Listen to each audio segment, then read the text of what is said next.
Yo, yo, yo, yo. What's up, people? We is back. We is back. Hey, yo, that boy I saw a cab with Chris. Hey, yo. That man highly upset, man. Mm-mm-mm. I don't blame him, no, man. When the motherfuckers copying you, that shit do make you upset. Like, for real. Especially when you try to be original, you know? Like my man Soldier Slim say, first thing be original. If you get your own style, they gonna feel you, Mo. Yeah, but I don't know who he's saying talking about. Copying him. Let me tell you all this, right? I came to the internet because of people like Candace Owens, 2800. Because of people like Candace Owens and the Hodge twins. And Meek Mill was talking about we need more real bloggers. And the reason why I came to the internet is because the speaking on black people was lying. You feel me? They was lying, they was misleading. They wasn't being honest. So y'all, I'm not one of these guys that came from to the internet because I was watching niggas on the internet. You feel me? And I say that to say I was just watching a little bit of Hassan Campbell live, and yo was going to fuck off about niggas stealing the style, and yo he be tripping me out sometimes. I just want to make sure he know this ain't that. You know what I mean? I ain't never stole nothing from nobody or was on this motherfucking platform. Let me show y'all what I was just talking about. I'm gonna play a little clip of it. Why these young boys gunning each other down in the I'll play a little clip of it real quick. It was going to fuck off. What that shit was at like 38 minutes. Yo was mad as shit. And then we gonna get to the topic. So today, y'all, we got Foxy Brown speaks out about Jay-Z, man. I don't know what's going on. I guess people still running with these narratives that Jay-Z next and all these accusers are going to speak out. But Foxy Brown was the first to speak out. She said, I don't know. I wasn't no goddamn victim. I can tell you that motherfucker much. Man, salute to Foxy Brown for keeping that shit real. Now, you know, rumors was back in the day that Jay-Z was fucking with Shorty when she was like 16, which is wild. But we all know back then that was a different time. I remember old niggas picking girls up from high school. Wow, you heard me. Not saying that it was ever right, but Foxy Brown says she ain't no victim. See, well, that's not what she's saying. This is what I'm saying. Whatever happened back then, she was fully aware of what the fuck she was getting herself into. And you got ADAM22 and Sharp. You got Bricc Baby, confused as usual. Bricc Baby is a confused blogger. He don't know which way to go. One minute he want to be a gangbanger. Next minute he taking his shirt off on stream with Adam. Next minute he hanging out with Woody. Like, Shorty is legitimately confused. And that's what we're going to talk about today. But first I want to trip. We got to trip off this nigga Hassan Campbell, man. This nigga mad as a bitch. Niggas is trying to sell y'all on Way. And shout out to these brothers. Niggas is still trying to sell y'all the Pistol Pete story at 50. Niggas is still trying to sell you the hood mentality. While the people that runs the earth, that rules the earth, where's our Bill Gates at? Where's our Dr. Fauci at? We don't need another RICO Act.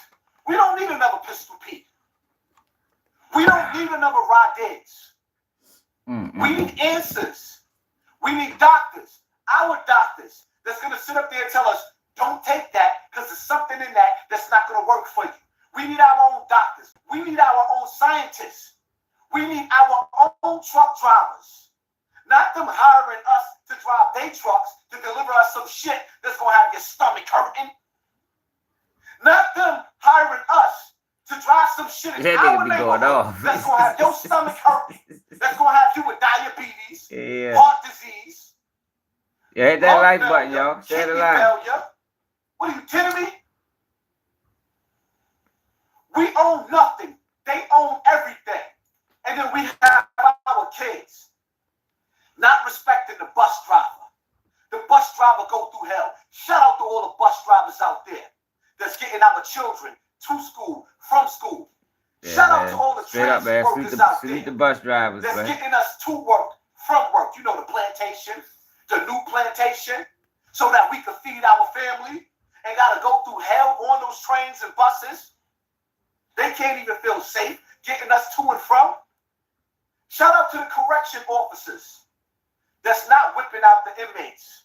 Now, I'm trying to get to a certain part. All we got to feed their family. I went too far and back. have them goddamn truck down. Here we go. Missionary, then 9 times out of 10, your voice is gonna spark the brain of the next real nigga. We don't need another real nigga. Because the real niggas don't never do no real shit. When it's time to do some real shit, they don't never do no real shit. Nope. They just sit back in the cut. When our kids is dying in the street, y'all niggas don't turn up.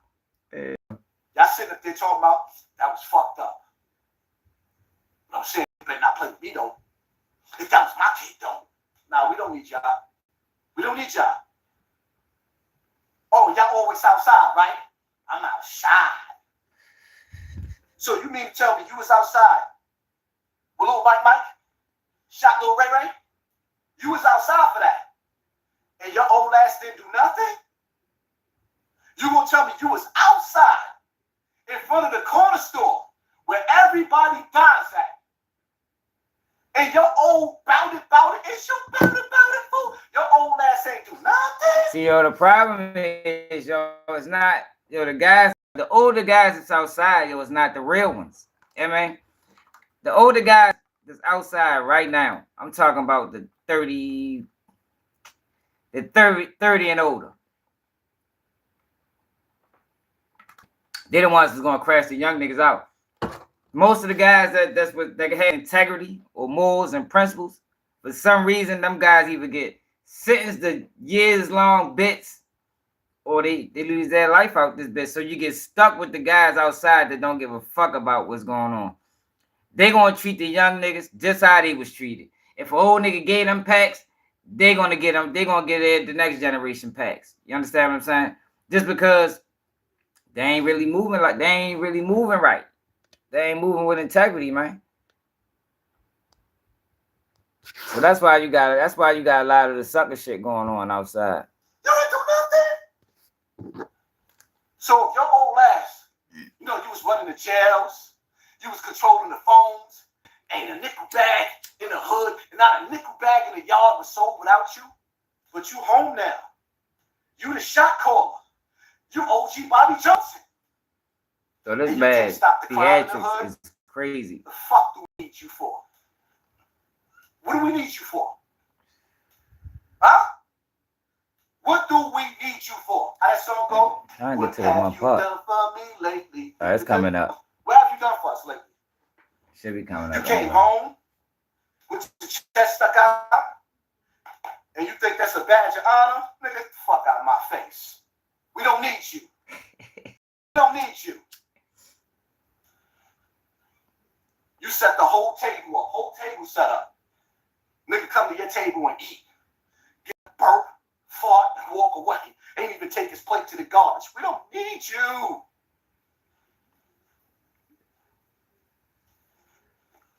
We don't need you. I think I saw a cowboy actor or something. Of 50-year-old fake-ass gangsters no more. We don't need that.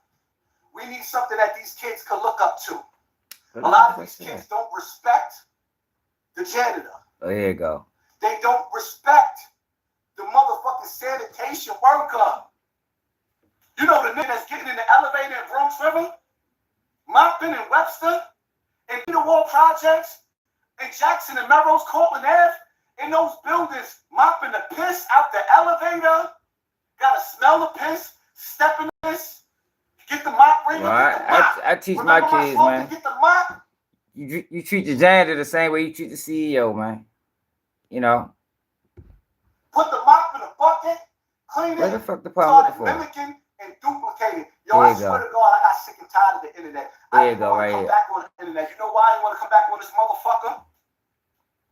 It's because I'm looking at all the mini-me's. Who he talking? It's going live. Have y'all seen anybody That's a Hassan Campbell title. who was online copying off Hassan Campbell, yo? What's up, Charlene? What would his next move be? And they all doing it. So now I feel like I'm coming to YouTube all late whenever I feel like getting there. And y'all all got my titles. You got niggas dressed like me, sunglasses like me, hats like me, got my shirts like me. Niggas is even wearing my olive green. My army fatigues. Damn, that man claimed the color. When have you ever seen Dr. Umar Johnson wearing army fatigues?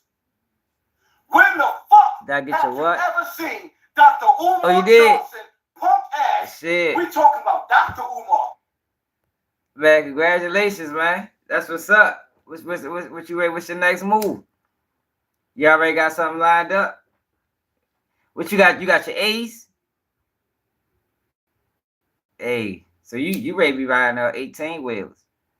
Shit, ain't nothing wrong with that, man. Get that money, baby. Yeah, right? Nothing wrong with that. Motherfucking CDLs. A lot of people getting that CDLs. There's a lot of money in that shit for real. Make a lot of money. Just gotta be willing to drive. See, I don't fuck with CDL. Now I was in an accident with an 18 wheeler before. Like I wasn't in the 18 wheeler. I was in the car, and the 18 wheeler hit me and my mother. So I don't be trying. I'm good on CDLs, but it is a lot of money in it. And salute to Charlene for getting her CDLs Class A. She on the way to the paper. On the way to the paper, yo. We ready to get started though, y'all. I just was tripping off Hassan Campbell, man. He say everybody copying off of him, man. And I was telling people. You know, I didn't come to the I'm not one of them people that watch these niggas before I came to the internet. Like I ain't know none of these guys. Only person I probably knew about was DJ Academics, you know, because the war and Chirac shit. But after that was over, because I was, you know, because I realized, like with me, I got onto the internet late. I got on the Instagram late, probably like 2016, 2017. You feel me? I always had a Facebook, but I got on that relatively late too, because I came home in 2009. So I was always against that internet shit, you know. But it comes to a point you realize that, yo, the internet, this is the future. So let's see if you're going to get with it or get left behind. You feel me? And when it came down to me, like how we was being represented, you know, we had people like the Hodge twins, and I'm gonna go and Godfrey had something to say about the Hodge twins and Candace Owens. These was the people that was coming on my timeline on Facebook that had me like, man, fuck that. I gotta start speaking about that shit, man. Gotta start speaking about that shit. Yeah, straight up stories with V. Am I Indian? The fuck do I look like I'm Indian? But yeah, that's really what prompted me. Then one time I was watching Meek Mill talking about we need some real nigga bloggers. And I'm like, yo, what the fuck, yo? Everybody come to me for advice and information and shit. I might as well take that shit to the internet. And here I go. But speaking of Candace Owens,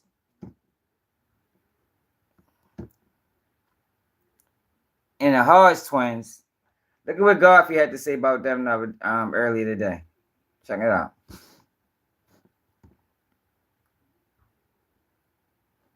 Oh, if I sold, AGA supporters got money. Yo, if I sold out and just started dogging black people, I could make a lot of money.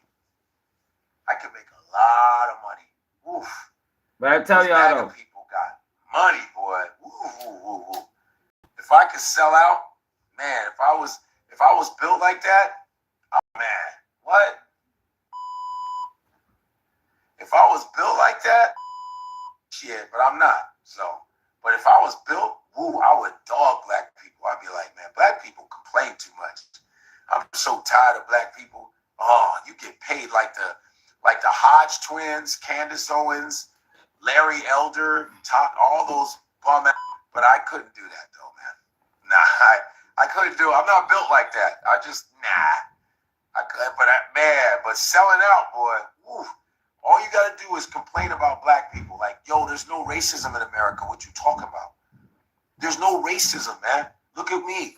Yo, the crazy thing about it is, all I gotta say is, like, I don't know why. Pick yourself up by your bootstraps. Yo. The crazy thing about it is, he ain't lying. It's like, yo, it's crazy as it sounds. It is profitable in selling out. That's why I be telling people, yo, when you find somebody that's real on this platform, man, you gotta get behind them people, man, because the sellouts are the ones winning. And it's hard remaining authentic and being real when you see sellouts is winning all around you. And it's crazy that he brought up those two people, because those two people, Candace Owens and the Hodge twins, was the ones I was watching. And I'm like, yo, fuck that, yo. It gotta be somebody on the internet to combat this bullshit that they putting out, because they lying. They lying to millions of people and they profiting off of it. Now, when it comes down to Candace Owens and her political views, I agree with her a lot of times. Not every time. I don't agree with nobody every time. But when it comes down to Candace Owens and her assessment of Black America, man, she be dead wrong. I'm talking about all the way wrong. But what she does is she panders to a particular group of audience. Same thing the Hodge twins do. And that is dangerous. You know, one of the worst things you can do on the internet is feed a negative perception, you know, on your people when your people are already viewed negatively. It's a dangerous thing to do, man. That's DC, man, straight up. That is a dangerous thing to do, yo, but it's profitable. And that's what these motherfuckers are doing. Charleston White does it. I just was up the other night going back and forth with people that wasn't black people. And they was arguing with me, talking about Charleston White, right? And I'm like, yo, see, that's why he dangerous. When people be like, yo, what you mean he dangerous? That's why he dangerous, because he feeds the false narratives on black people to people that's non-black. And that creates what we got going on. It creates division. You know, it creates, it's just not a good thing to do, man. You know, I can't fuck with that. You know, if you're not going to tell the whole truth, don't tell it at all. We don't need nobody telling half truths. But ADAM22, y'all. All right, let's talk about this too. Drake calls out fake rapper friends. Yo, we gotta get the right narrative out there on Drake. Drake calls out fake rapper friends on stage, then plays Beyonce, Me, Myself, and I. Definitely ain't hers. Listen, I'm gonna tell you one thing about nostalgia. One thing about nostalgia this party here. Listen to this. My real friends are definitely in the building. But I'm gonna tell you, you're gonna come to a point in life where people you thought were friends or people you thought were close to you, they might switch I vote Trump before I vote Kamala. They might try to move funny with you. They might stab you in the back. They might do a lot of things to you. You'll come to that realization. Wherever you're at in life, you've probably been there and you'll be there again. That's how life is. But look, sometimes it's you and you alone by yourself. Sometimes it's you alone with your thoughts. Sometimes you know what? Oh, play this song. Yo, where's this accent coming from? Like, oh, Drake really is a fucking poser. And yo, this narrative that these guys needed Drake to produce a number one, totally inaccurate. It's inaccurate.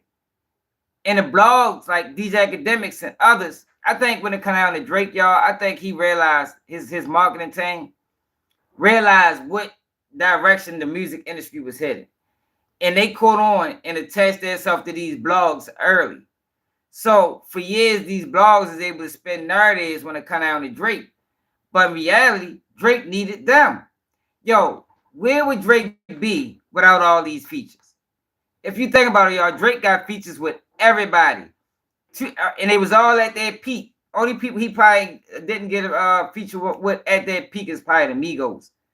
But the Migos is going to rise anyway. So it's not that Drake gave them number ones. You feel me? If anything, they needed each other, but I would lean more towards Drake needing them because for a while, yo, people wasn't accepting Drake. They wasn't buying into his character. We wasn't buying into his image. We wasn't buying into none of that shit because listen to the man. Wear this accent like he's a fucking poser. One minute he talking like he from the South. Next minute he talking Jamaican. Next minute he talking Canadian. Like, yo, he's a real live actor. Drake is a creative player. And even still, people was trying to spin the narrative that, oh, it's Kendrick fans. Like, yo, I ain't never been a Kendrick fan. Ever. If I was a fan of anybody's music, it would have been Drake's. But I learned in the last couple, maybe a year or so, that Drake was a fucking fraud. And then when you get to think about it and really, you know, assessing his whole career, it's like, dang, yo, they fucking tricked us.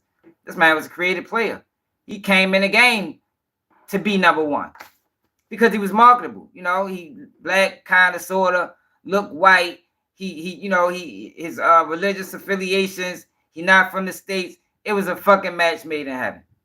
Now, when it comes down to them rappers, yo, I don't respect them rappers now that's dissing Drake because just because we caught on late, they knew what the fuck he was when he was doing it. You know, when he came out, they knew the boy wasn't right. They knew he wasn't one of us.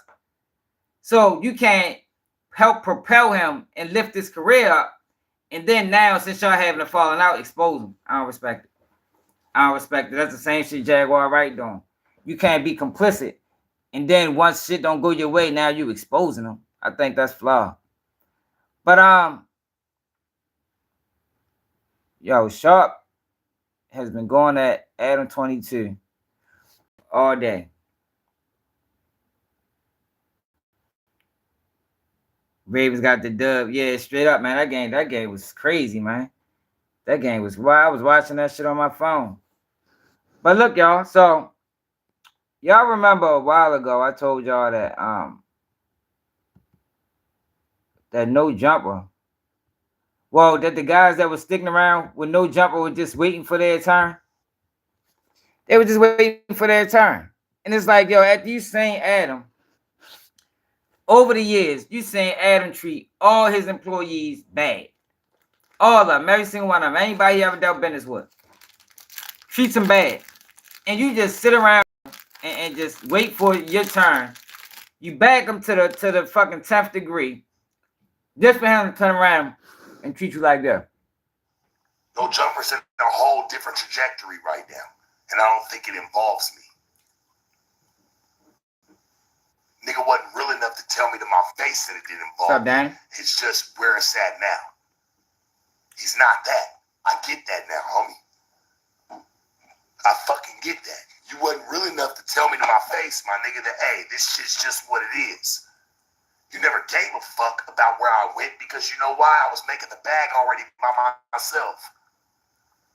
Why the fuck would you care about where I was going? I was making the bag by myself, and whenever that shit burns out, it burns the fuck out.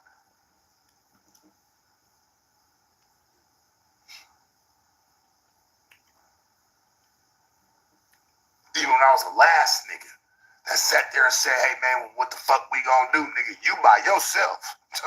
Stand on that one by yourself, homie. And you had some cold shit going. Still there. Now you sit with niggas that agree with you every motherfucking day, nigga. Hey, that's real shit, homie. I'm just telling it for what it is. Niggas don't ever want to talk about it. I'm the nigga you should have been called. You sit with niggas that agree with you, Adam. This is facts. Look what Jana said. Crew, nigga. Did all that D-riding for nothing. Push me out. You want to push me away. That's cool. But I'm the last of the last, nigga. Maybe you felt like, hey, man, shit, you pimp to pimp. Maybe that's how you really felt. Well, who said Sharp was a pimp? Who verified this? But you didn't, homie. I respected everything about you. This shit been goofy. And I don't respect that. This shit been goofy as fuck. That big dumb ass train from.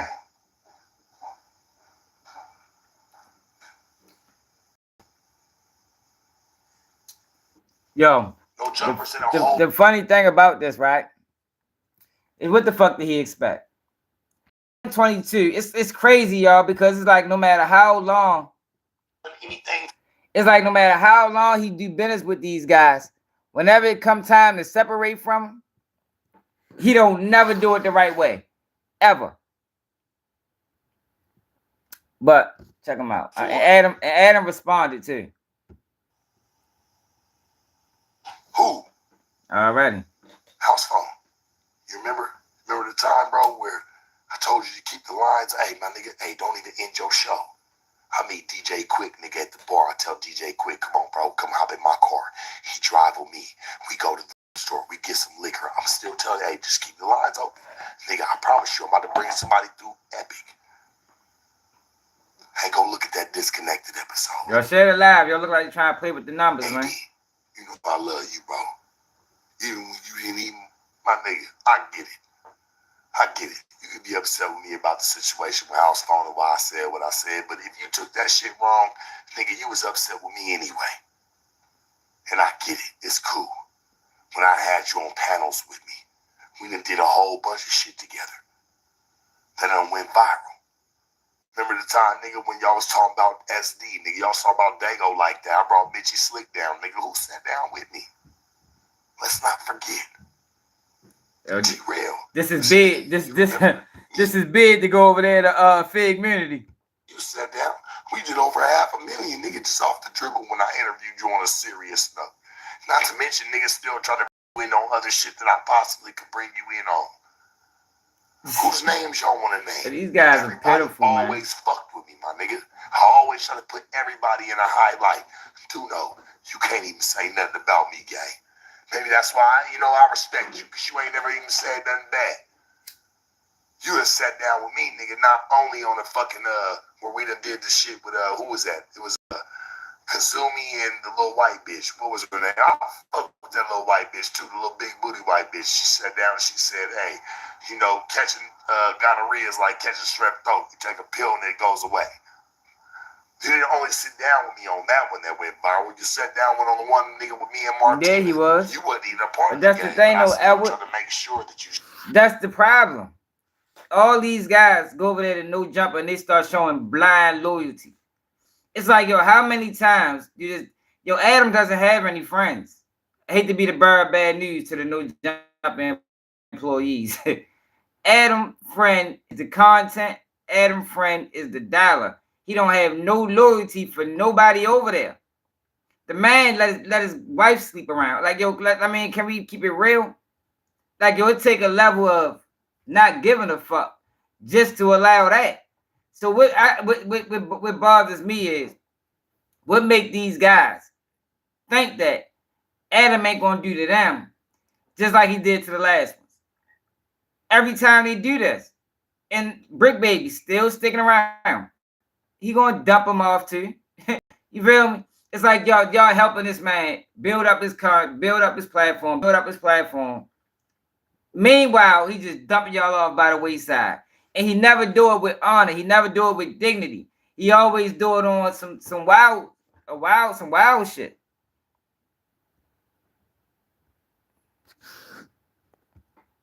Got to share some of that life.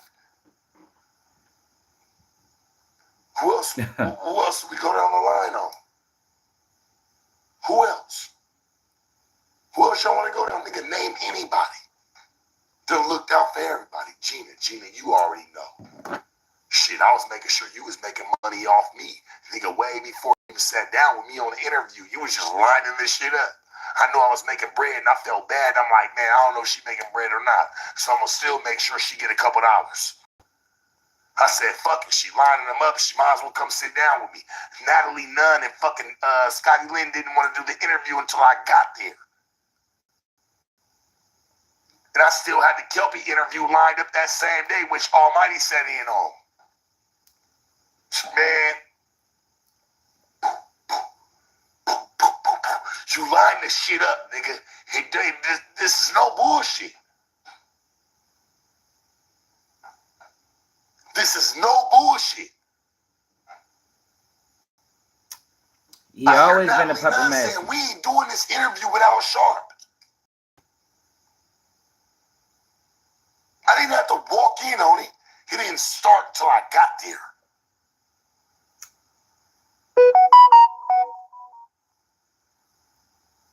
Name Sharp. No Jumper employee, ex-employee. I had the Kelpie interview the same day. They came in talking about, hey, Sharp's got to be in another interview. Laura, you remember this because you was the one that came in and kind of got me. Yeah. Say, hey, Sharp's got to be in another interview. I got Almighty about to come sit down with me in the Kelpie interview. I don't know. I'm wearing the same outfit. Go back if you niggas like to date shit like this nigga does. You can go back and you can go date that.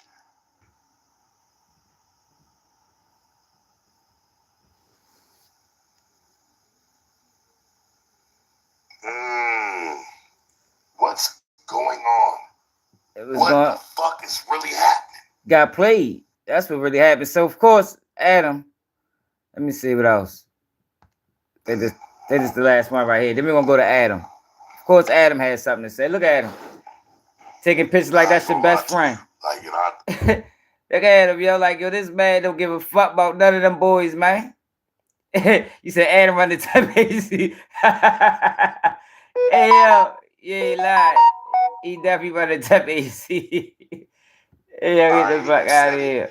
This will probably be some of my final words to the whole situation. Like, I probably ain't gonna be no interviews on No Jumper. If it ain't worth it or it ain't something that I should be doing that it makes sense, he didn't I pimp the probably pimp. ain't gonna be over there like that no more. And it ain't nothing against No Jumper or any type of bullshit or any type of drag. I'm just, you know, I'll still go shit if we cool with it, shit. If not, hey, that's cool too. But I'm not doing nothing over there that don't serve its purpose. Real shit on me. I'm the last real pillar, my nigga. And I take my pillar down. Yo, but you can't be real to people. See, that's the yo. That was my problem for a long time, yo. Yo, everybody don't deserve the same you. You know, you can't be out here, man, loyal to people that's not gonna be loyal to you, yo. Like, it should have been like, yo, we the same people. Like, people that came up to No Jumper to fight Adam. And these guys be front line. Yo, they be front line. You're willing to put their life on the line for this man. And every time he gives them their ass to kiss. It's like, yo, when are y'all gonna realize this shit? You're like, it's hilarious to me. Because this what, how many years is this now? 3 years in running? He been doing this shit to them guys. So it's like, at some point, you gotta blame them. Can you even blame Adam? Shit, you know what you dealing with. You taking pictures with this man like he like y'all friend, like he don't give a fuck about none of that. Adam trying to chase the bag. You see the type of content he do. What I tell y'all, yo, anybody that's a clout chaser can't be trusted. You can't trust a clout chaser. You feel me? Because all he worrying about is the bottom line. All he worrying about is the dollar, and he fuck the change. You understand what I'm saying? Adam is worried about the dollar, man. And you can't trust a person that's just worried about the dollar because they will slime you out for that motherfucker. But like I said, these are the same guys that was willing to jump out the window. Crip Matt was willing to fight for Adam. Bricc Baby, I done seen him willing to fight for Adam. Meanwhile, Adam ain't even trying to save his job. Adam really trying to push him out the door. And then when he push him out the door, he don't even got enough respect for him to get on the phone and have a conversation. Remember, he did it to AD. Adam used Lush. I told y'all back then. Adam used Lush to tell AD that he ain't want him there no more. He used him.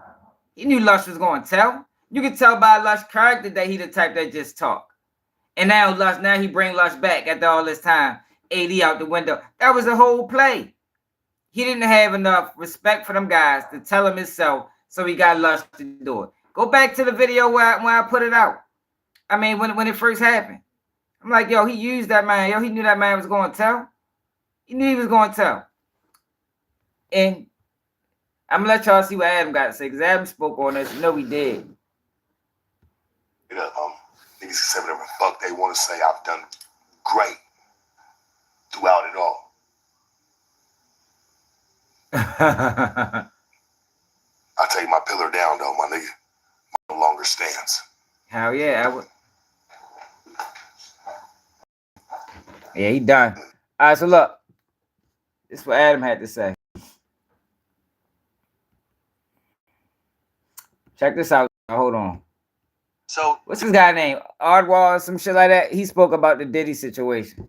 Then we're gonna go to Adam. Diddy sues Diageo, who is the owner of Ciroc, for racism or something like that. Diageo apparently, allegedly, might have lost the lawsuit, and Diddy might have won it. They did. Okay. So Diageo allegedly sends out private investigators to start snooping around and seeing some fucked up shit that Diddy might do.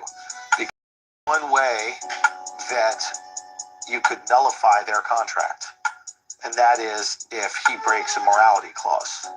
Because a lot of times contracts have morality clauses. So if you are charged with a federal crime, that might be enough to break your contract, right? Because, for example, if you're the ambassador of a brand, but then you're charged with a felony, you can't stay on as the ambassador for the brand, so that would nullify it. So maybe in an effort to save the $1 billion payout or whatever it was, they tell these, private investigators dig up as much shit as possible. They've got connections to feds. I mean, this is the liquor lobby at the end of the day, right? This is a very powerful lobby. They start giving them this information, and then the feds go, they have a real case, and then the felony he gets charged with the felony, or he may get charged with the felony. I don't know if it's already happened. Yeah, he got indicted. He got indicted. Yeah. Is that a charge now, or is yeah, that is a charge? So then it might nullify the contract. So Diddy sues Diageo. Yeah, they didn't win that lawsuit. They decided to mutually part ways. Somebody told me it's $250 million, but from what I understand, what I was looking it up, they never specified how much he actually got paid. But ADAM22 decided to speak out, and this is his reasoning for, I guess, falling back away from Sharp. I will not be commenting on anything about drinking pee or sex dolls or whatever people in the chat right now are trying to tell me to talk about. Sex none of that dolls is my concern at all. Yo, fucking weird. Sharp said that he can tell that I talk bad about him to Lena, because when he would see Lena in the workplace, he could tell that she thought that she was better than him. Ooh, okay, let's talk about that. This pisses me the fuck off, because do you know how many times? So he don't need to take them guys serious. First off, you guys, yes, this thing wow, like crazy. She's a porn star or whatever. Lena is the most tame, normal fucking girl on the face of the earth. And many times I had to sit there when she had a complaint about something with Sharp, and I had to sit there and I had to explain to her, listen, I'm not from the pimp world, but I understand that it works like this. So let's talk about it. This is the thing. This is why it's not that big a deal. This is why Sharp didn't mean what he meant when he said this. Me trying to explain it to her. Do I have to do this for other people sometimes? Yes, because Lena also doesn't understand like the gang shit. So sometimes I'll have to explain like, yes, Bricc had the whoop-de-whoop in the spot. And yeah, I know it's kind of inappropriate to have the whoop-de-whoop in the spot, but hey, man, that's how he's living. This is a gang thing. It's different shit. It's like same with the Sharp. It's like the pimp shit. Yeah, he said this to this one girl. You got to understand, this is not our culture, so we got to kind of like take a step back and just like acknowledge that it is what it is, right? So that's me spending some significant percentage defending Sharp. Why does Lena feel some type of way? He's not wrong. He's not wrong that Lena definitely probably feels some type of way about him. You want to know why? Ooh, this is the juicy part. Because there's been multiple times. I don't know what that is on his forehead. Sharp, arguably under the influence of alcohol. Look like it say Red Lobster. At 1, at 2 p.m., whatever. When we're filming Plug Talk episodes at the office, there's been a couple different times where the girls who work at Plug Talk have had some shit said to them by him that was inappropriate. That was not great. He's a They pimp. didn't like. Those girls who work for Plug Talk, you know how you guys, right now you're thinking like, who? Yeah. I don't even put them on Front Street like that. We don't even really talk about them. We tag them. One of them doesn't even have an Instagram. But we love them. They're amazing. They're so great as workers and shit. They're fantastic. And I want nothing but respect to be coming towards them at any given time, because they're just girls with jobs, and they don't need to fucking get made fun of, or not made fun of. They don't need to get hit on. They don't need somebody to use the B word towards them. They don't need anyone giving them a hard time. This is a workplace. And I understand that to a random ass hoe, you can talk to them a certain way. And maybe in another situation, you might run into these girls and talk to them a certain type of way. And maybe they'll like it. I don't fucking know. But either way, it's not appropriate for the workplace. And I believe that point has kind of been made to Sharp, like probably not from me, but from Josh or Laura or whoever. I feel like people have probably like mentioned this to him, that it's like there's just a way that you don't act in the workplace, and that is aggressive towards. Is he serious, y'all? Yo, what the fuck is wrong with?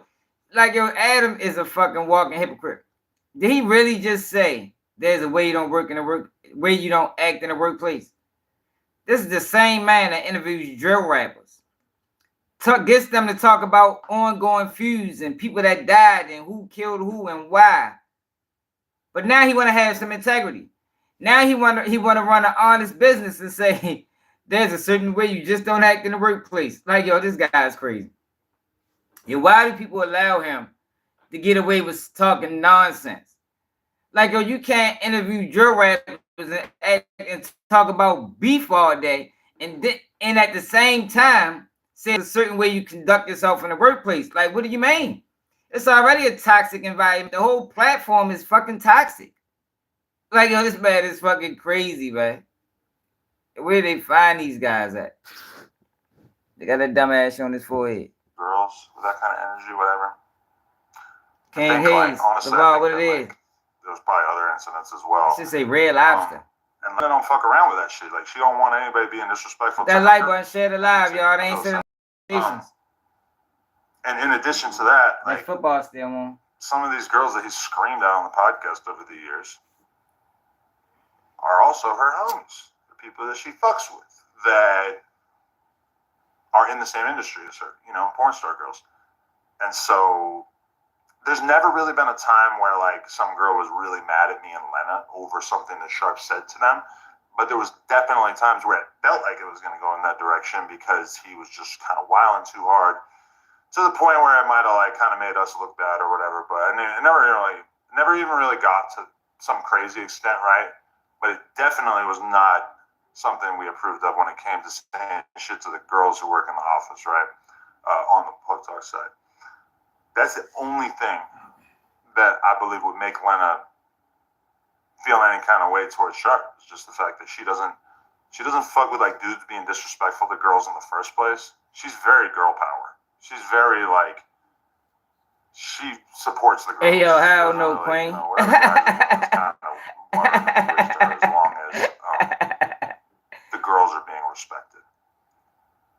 And that's it, honestly. Like, if she ever felt like a way towards him, or ever like in any way sort of acted as if she didn't care for Sharp or didn't like him too much, it was 100% that and nothing else. It's not like, you think I'm just laying around pillow talking to her and making her hate you? Like, I don't come home from work and talk about No Jumper drama with her. There's so much No Jumper drama that she has no idea about. And every once in a while, she'll like go look. Cause all this bullshit, all this confusion in the community, and then go home to your wife and don't talk about it. Like, yo, this guy's fucking. This guy need to be stopped. Somebody stop him, man. She'll hit me up and be like, "What about this thing? Like this person said this to this person." I'm like, "Yeah." I mean, I just don't want to. Chicago going to war with each other. I don't want to be in the office all day. But then go home and don't talk about a lot of these things on camera. I don't want to like come home and then have to talk about it again. Why would I want to do that? So I don't like fill her in. Like, any Sharp drama over the last year, for sure she has no idea. I just don't mention it. So the idea that I'm like pillow talking and shitting on him to her is crazy. And the idea that like Sharp at one point was supposed to be on the No Jumper show and he he's not because I only want yes men around me or whatever the fuck that narrative was. These are just cap narratives that are just made up out of thin air. And I don't understand where they come from, besides the fact that it feels like Sharp's just kind of unhappy in life, maybe right now. That he's just like not really. Then he got this. Yo, this is a guy that been with that man about 4 years, maybe longer. He take a cheap shot at him. Why he couldn't be unhappy in the workplace? Like, why he got to be unhappy in life? Like, god damn, man. Like, yo, this is what I'm trying to tell y'all, man. And people keep showing this boy blind loyalty. He said he was unhappy in life. Yo, he didn't have to question the man's life, man. And he's just like getting on stream and smoking a million cigarettes and just talking a bunch of shit.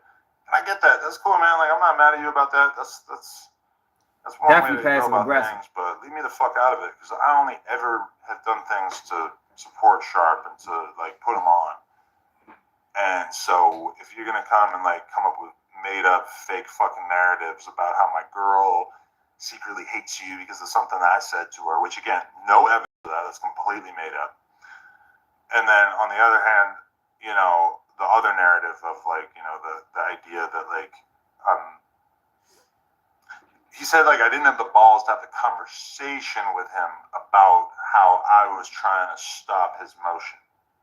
Again, just totally made up. Like, my contribution to your career in the last 6 months has been exactly the same as the contribution in the first 6 months. So the part that, like, everybody would agree was, like, good for Sharp on the channel the first year has been exactly the same as the last year.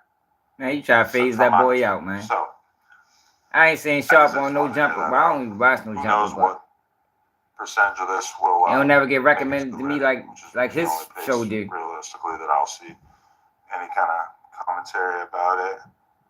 Look at this guy, the Prasad family. I'm gonna hide you, you fucking cunt.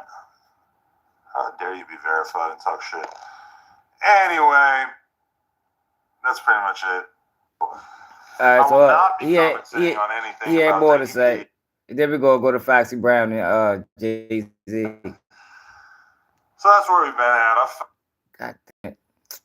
He's fucking shit up.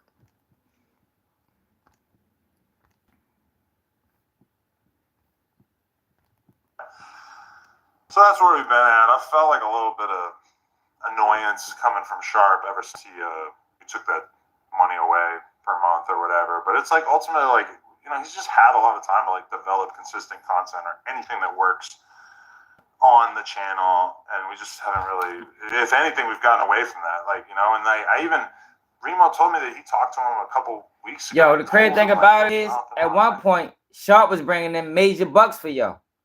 It's like he used them guys into his no using left. Now their numbers down. Then when the numbers down, he don't try to help them bring it back up. He just let it fail. He let it fail, and then he turn around and blame them for it. That's what it looked like to me, man. That's what it looked like. And if his numbers was suffering, you could have did something. You'd have mastered motherfucking manipulation over that bitch. All them tricks you run, you could have did something to boost that boy numbers back up. But no, he lets it fail. I think this is a reiteration of what academics had told him, but basically, like, there's nothing wrong with just having one thing that you're good at and just running it into the ground. I mean, if you look at whatever, Fresh and Fit, that's what they do. They bring girls on, they make crazy ass content. Granted, like, are they still as popular as they used to be? I'm not so sure, but I mean, you know, they seem like they do all right. And I think Remo gave him that advice recently, and he actually seemed like he was going to take it, but then, I don't know, now this. So, from my perspective, in terms of like what I'm doing with Sharp, what I've been doing the last couple weeks or the last couple months is exactly the same as what I did during the first couple months, or what I did during the first year in which his shit was really blowing up, you know, which is not a lot. It's like I you know, occasionally I would reach out to a girl to help get, you know, oh, you want to interview this girl? I know her. I'm going to DM her. I'm going to get you on there. Boom, cool. You know, a few things like that, but not a ton, you know. It's like, for the most part, he was finding a lot of those girls himself and doing the content interaction. Really, if you want to look at the interviews that Sharp has done over the years, almost none of them have involved me in any way. So I don't understand how I switched up when I'm just as uninvolved as I always was. That's the problem. He might have needed you. He might have needed you. Ain't you the boss? There's that part. Like, I just don't understand how I left him out to dry. That's what the boss supposed to do. I just don't think I did that. I don't think I did that. I think that if anything, I have been doing the same thing I've always been doing, which is just letting him do content on the platform. And if he wants to go do content. See, yo, the boss is supposed to make sure everyone succeed, man. You know, Adam don't seem like he's too good of a leader. You know, your job as the leader is to make sure everyone succeed. Put everybody in position to win. The minute he's saying Sharp numbers dropping, he should have directed his attention to Sharp because you want your team to win. But Adam doesn't care about that. All Adam want to do is win. I don't know how they don't see it. He don't care if Bricc Baby win. He don't care. Adam wants to win. Adam is going to win, even if he got to step on his own employees to do it. So basically what it sounds like is Sharp been over there struggling, and Adam just watched them fail. He just watched them fail and didn't do anything to assist them. And that's wild. So, Foxy Brown, y'all.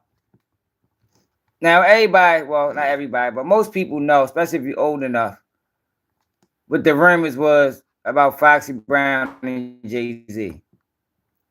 Right? So Foxy Brown, for some reason, decided she had to speak on this. So these are, I don't know if this is an inbox. That's why in the midst of it all, you're still alive to tell the story. There's a reason you've been covered. Favorite blood will stand the test of trials. So she say, my story will shock you to the core. I don't play, y'all can't even see it. God damn, my bad, y'all. She said, I don't play victim, but I had to, oh God, I lost the fucking mouse. I hate this computer sometimes. But I had to step away for a minute for my sanity, or I would have been dead. Hold up, y'all. Gotta get my mouse back. Should all fucking disappear.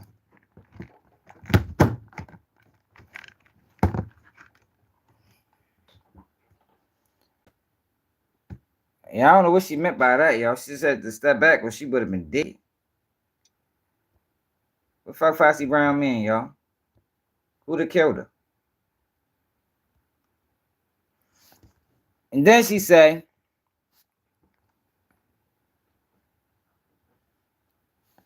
I guess this is somebody post. Jay-Z spot about to be blown up soon. Once Foxy NDA is over in 2025, baby, she's singing. I feel like Rock Nation is almost done. That's why Nicki is so comfortable talking like this. Yo, people are still selling this false narrative. So we ready to go to where this narrative is being pushed at, y'all. So her reply is, an icon business. Miss me with the fake news. NDA, question mark. Ain't a motherfucker alive could stop my story. NDA on my shit gonna run $100 million. So Foxy says she ain't got no NDA. So it's a YouTuber, y'all, by the name of Tissa Tells. I think I talked about her before, y'all. I don't know where she came from, but her numbers go crazy. So I guess she's the one that started this. So we ready to go over there to our platform and see what the fuck she's talking about. Foxy Brown. So we ready to watch this right here. So she say, stop playing with my name. Dying for a comment. Can't spin me with the sucker shit to talk about Hove. Better ask about the cloth I'm cut from. Y'all want me to be anti-Hove so bad. Fuck out of here. Post that. Straight up, Foxy. So she say they want Foxy Brown to be anti-Hove so bad. She say, good night. I don't know if you can comprehend, because that's not what it gave. In other words, she said, you and them are icon business with fake news. She said, you and them are an icon business with fake news. Okay.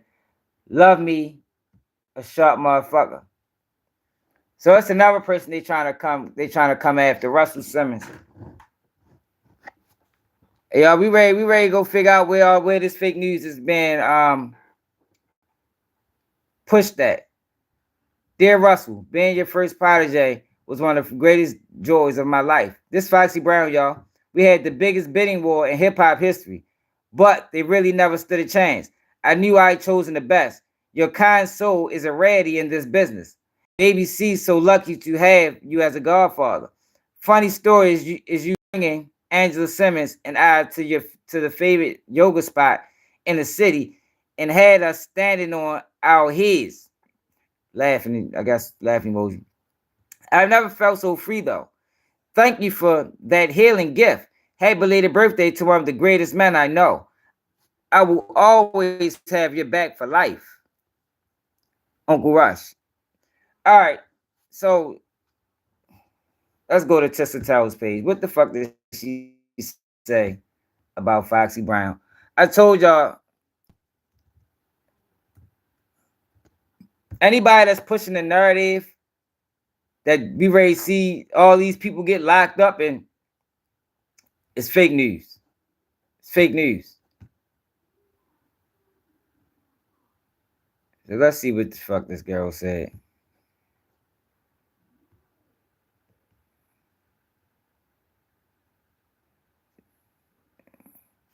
Foxy Brown, here it is, right here. 1 day ago. Let's see what she had to say. Y'all come in and shut the door. Foxy Brown, the only woman that is set to testify in the two-part case over what happened. Foxy Brown, who was... Yo, who says she is testifying?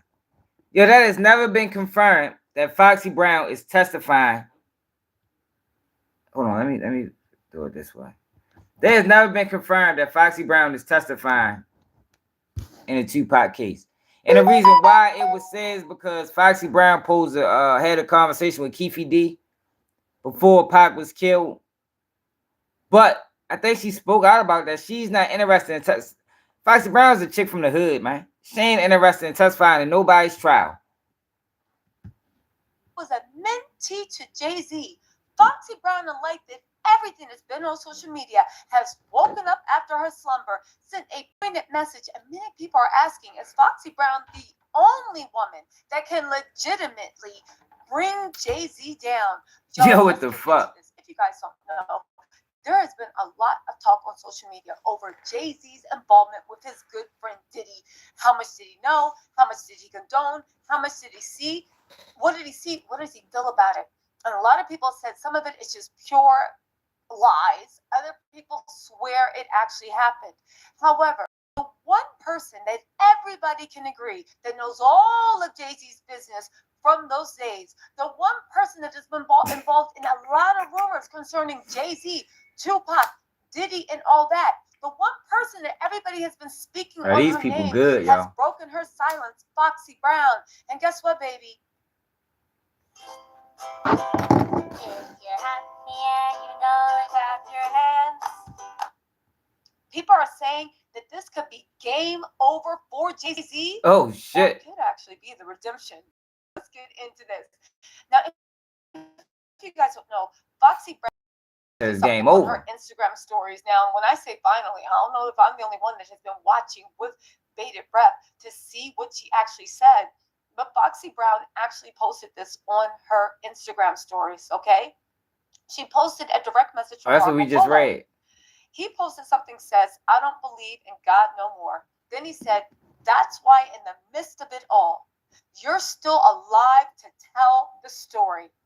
There's no reason there's a reason you've been covered.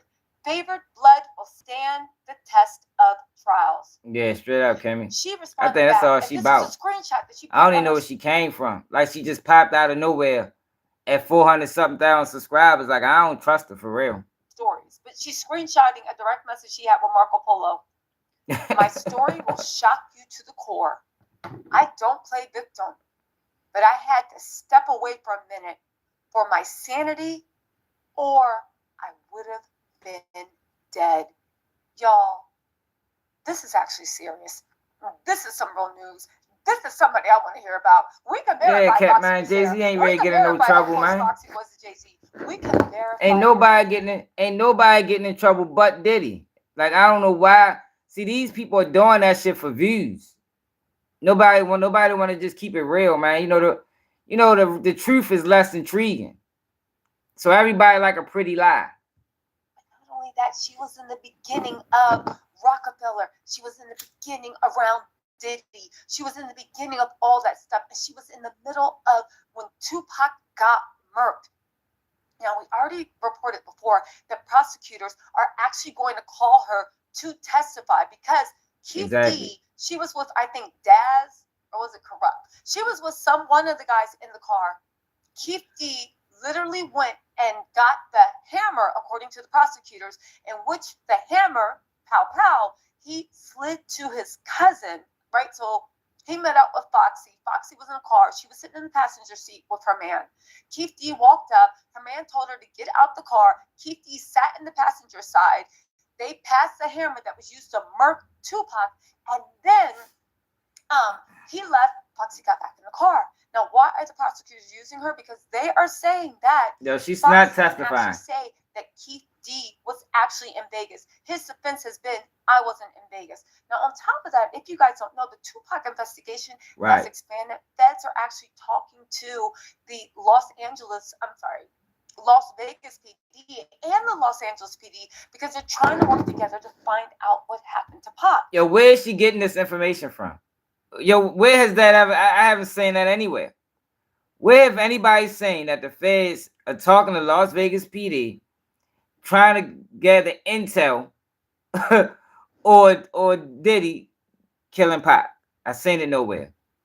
But continue. Interestingly enough, people are saying maybe she got an inside source. Artist records, and by proxy, Diddy should be very, very worried.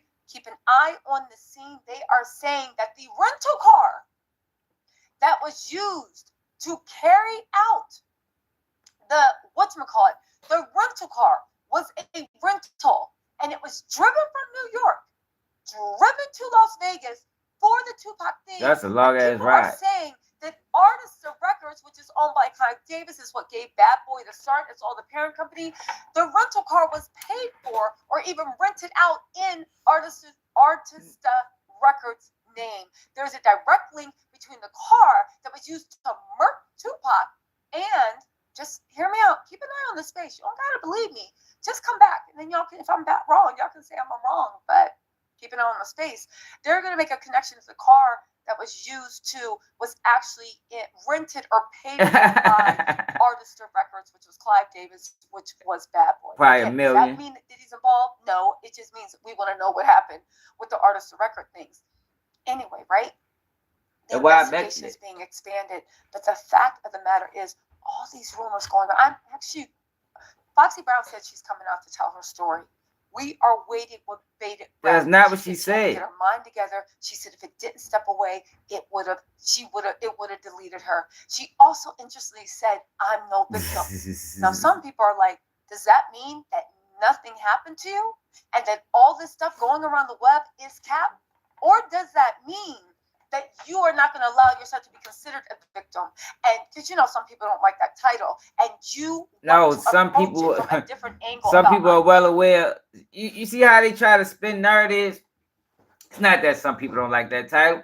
It's that some people are well aware what they get themselves into. You feel me? Just like the girls that was offered the drinks, and they had the option to drink it or leave, and they decided to drink. They knew what they was getting themselves into. It ain't that people don't like the motherfucking title. Yo, these motherfuckers got away with words, man. I'm telling you, they got away with words. No one's victim, but I'm gonna tell my story and make sure that the people pay. You guys, Foxy was in the center of it. Foxy knows everything. Foxy was out there when they was wild, young, and free. Everybody in the male-dominated music industry. At a certain point, Foxy looked like she had struggled with her own issues and problems, but she is saying she is ready to go. Let me just repeat that one more time before we get into also how the investigation has been expanded and the federal prosecutors are talking to the LAPD because the car that was used for the Yeah, you can Pox tell. Merking was in Artista.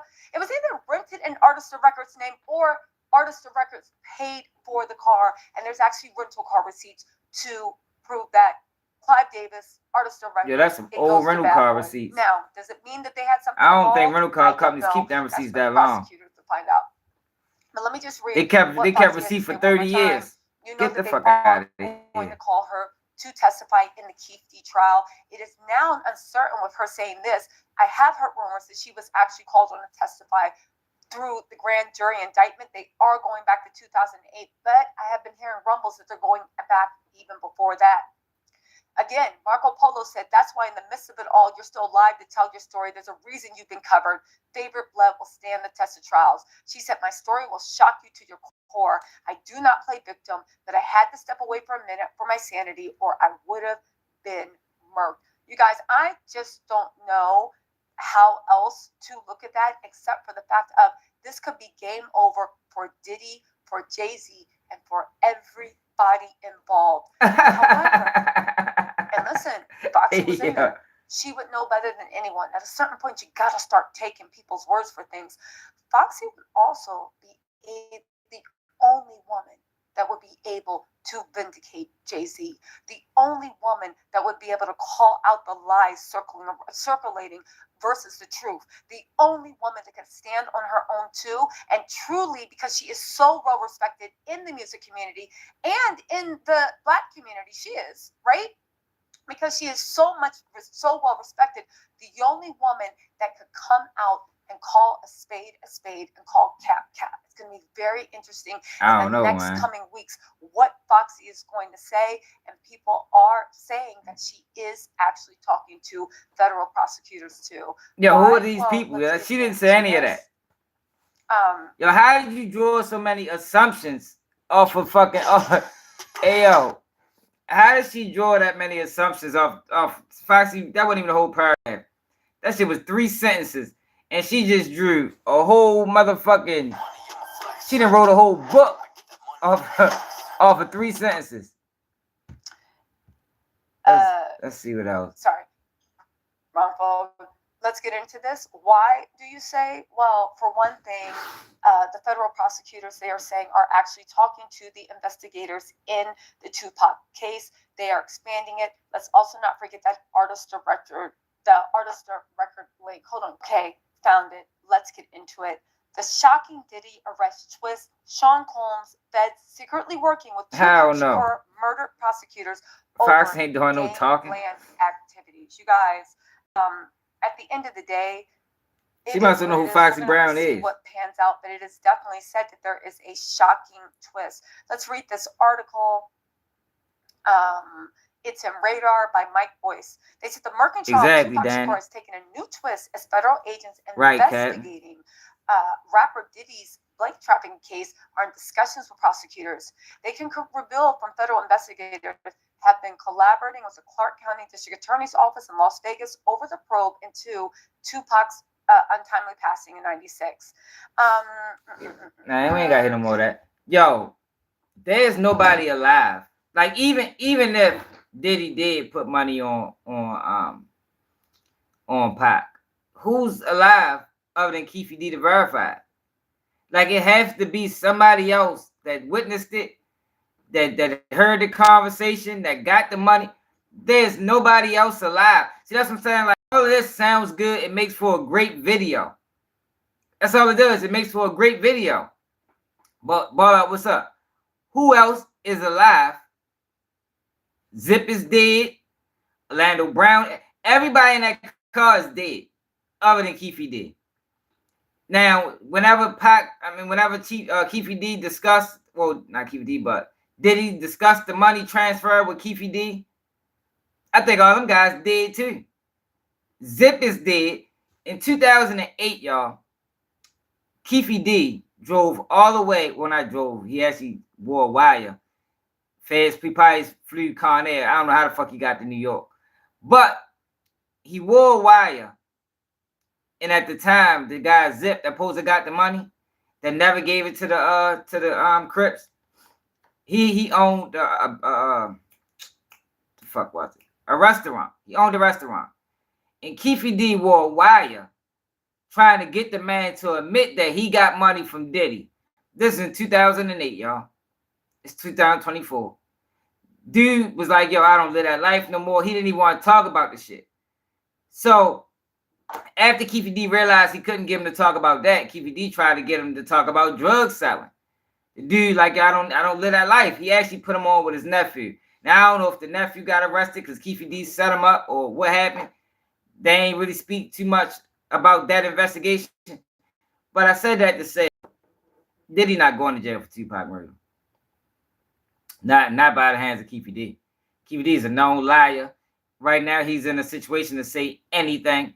And you're not going to, like, they might try me and you, you know, with that type of information, but they're not going to try. Diddy got too much money. You know, even right now, when he at his lowest, they is not going to put Diddy in a situation like that without no real evidence, with Keefy D as the only witness. Yeah, Keefy D, wow, yo. I had support for Keefy D until I found that out. Like, oh, you really tried to ride the motherfucking New York, yo, to get that man to talk about that money. This was 2008. Let's see if any new coverage on Diddy.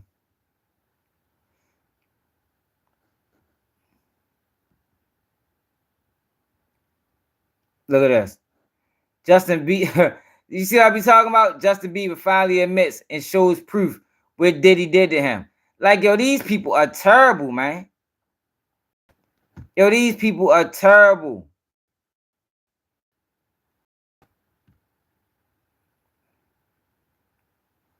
Like, it's amazing what they do, y'all. For views and shit.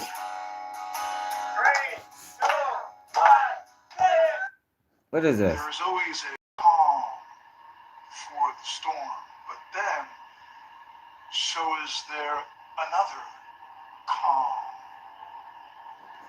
What the fuck is he? He had to put up with under Diddy's care to learning that his...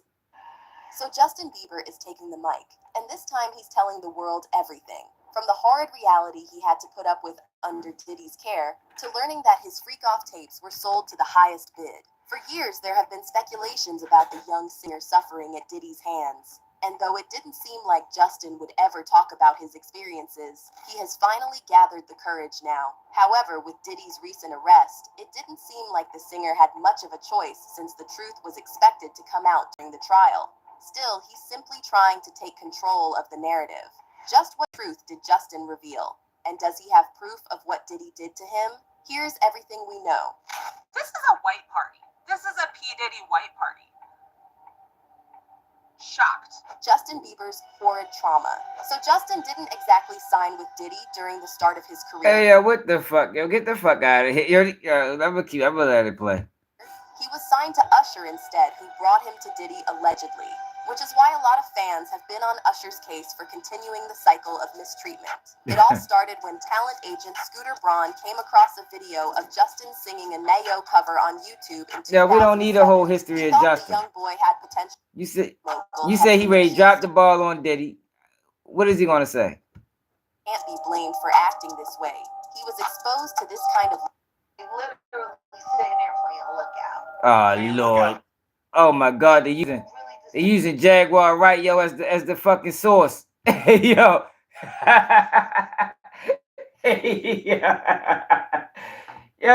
yo, she better not be using Jaguar right as the source of information, yo. She better not. You better not. Who page is this? You better not, screen queens. Don't do that to the people. Don't lie to the people like that. What's going on in the video, but they couldn't shake the feeling that it was seriously wrong. The kind of stuff you'd see go down at a Diddy party only. And Jaguar Wright confirmed those suspicions. Oh, we gotta go back. Well, I mean, I ain't gonna lie, yo. This interaction right here was wild. Like, Diddy a wild motherfucker, boy. Like, yo, he's a wild guy, man. God damn, Diddy. Because the next time these two got together for a video, Justin looked spooked. Back in 2010, Hold up, we gotta go back. Young singer. Back in 2009, when Justin was only 15 and Diddy was 14. Yeah, Jaguar just spent want to see it's 48 hours crazy. together, and Justin uploaded a vlog online. Yo, Justin, you ever seen the movie 48 Hours? right now. Keyword, Justin uploaded a vlog online. They didn't upload this. Justin uploaded it. He's having 48 hours with Diddy, him and his boy. They're having the times of their lives, like Definitely questionable. you know. The video left fans all kinds of disturbed, especially when Diddy said he couldn't talk about what the two of them were planning to do. We can't really disclose, but it's definitely He probably did get 15-year-old's touched, man. dream. I ain't saying he didn't. I have. I'm just saying we don't have any custody proof. of him. You know, he signed the Usher. Though Justin was only with Diddy for 48 hours, it seems like he traumatized him for life. Because the next time these two got together for a video, Justin looked spooked. Back in 2010, Diddy stopped by Justin's recording studio for a quick chat, and he grilled the singer about not staying in touch. Fans thought it was weird that a 41-year-old wanted to text a 16-year-old. Starting to act different, huh? You ain't been calling me and hanging out the way Hey, we yo, hang out. this motherfucker Diddy. Hey, yo, this motherfucker Diddy crazy. You know what I'm saying? What the fuck is wrong with Diddy, y'all? Don't say it. What he say? Oh, I got riding, yo. He said you started to change up with me now, huh? Hey, Diddy wild as shit, man. Fuck is wrong with Diddy, yo? He talking to that young kid like that. But that don't mean he did anything though, y'all. Like it's funny. It's funny to joke Diddy, not Justin, but Diddy, because it sounds predatorial. But god damn, yo, that nigga crazy. And he grilled the singer about not staying in touch. Fans thought it was weird that a 41-year-old wanted to text a 16-year-old. Starting to act different, huh? You ain't been calling me and hanging out the way we used to hang out. Hey, yo, that's how, yo, I ain't gonna lie, yo. That's how you approach, like, a chick you used to fuck with back in the day or some shit. Like, or you might have dealt with her down, she ain't answering the phone. Start acting different now, huh? We been hanging out. Yo, Diddy crazy as a motherfucker, man. Yo, that shit don't mean, I'm like, Diddy wild, man. Diddy a wild ass nigga, man. Yeah. I mean, He definitely sound like Tupac and Juice. We ain't crew no more. But you never really got my number, so. Okay. My number? Yeah. What's worse is that Justin spent a good part of his youth trying to undo the damage that Diddy did. But it seems like it's an And where's the uphill proof climb of for that? him. A video of Justin with Trey Songz and Odell Beckham Jr. recently ended up on the internet, which raised some serious eyebrows.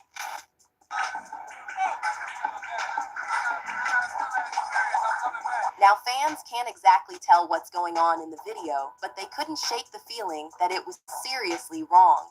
The kind of stuff you'd see go down at a Diddy party only. And Jaguar Wright confirmed those suspicions. Uh-oh. And then I think about that really disturbing footage of Bieber, Odell Beckham, and Trey Songz. Yes. Like, and Trey's like literally sitting there playing Lookout. Playing Lookout as Justin Bieber goes down on Odell. The boy came up with his mouth wet. Hey, yo, what the fuck? I don't know. Dribbling. That is not what it looked like it happened. Say is, no, Justin Bieber was just doing a line of coke. No, he didn't mess with those when He he came was up. doing a lot of coke with his mouth. However, Justin can't be blamed for acting this way. He was exposed to this kind of lifestyle at a young age, and a big part of him probably still wrestles with leaving behind that way of life. And if you think it should be easy, well, don't forget that the singer struggled with addiction for a good part of his life. There was a time where I was sipping lean, I was popping pills, I was doing Molly, shrooms, everything, and it was just an escape from. And Diddy might be the person to blame for this as well. The former music mogul has been accused of mixing illegal substances in the drinks of everyone who attended his parties. Oh, and shit. there's no way that a young Justin would have known to watch out for that. That's not what they, yo, that is not what they said, y'all. Yo, you see, yo, that's not what they said. They say Diddy gave you a choice. He gave you a choice, man. Forcing Justin to drink up while he looks almost incapacitated.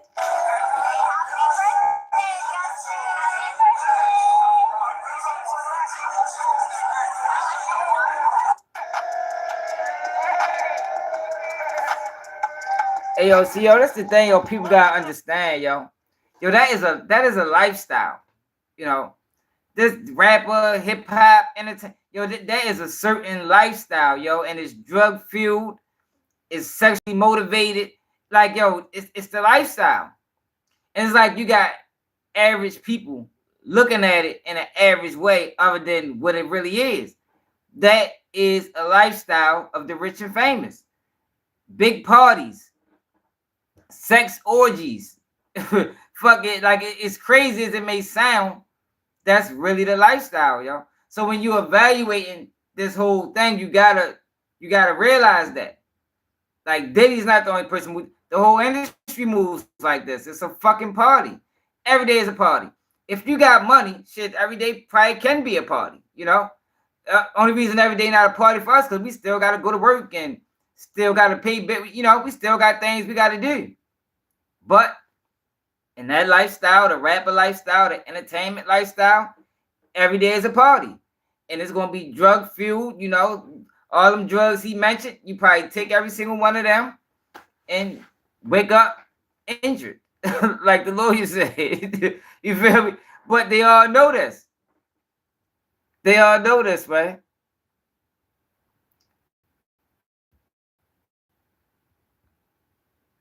What video?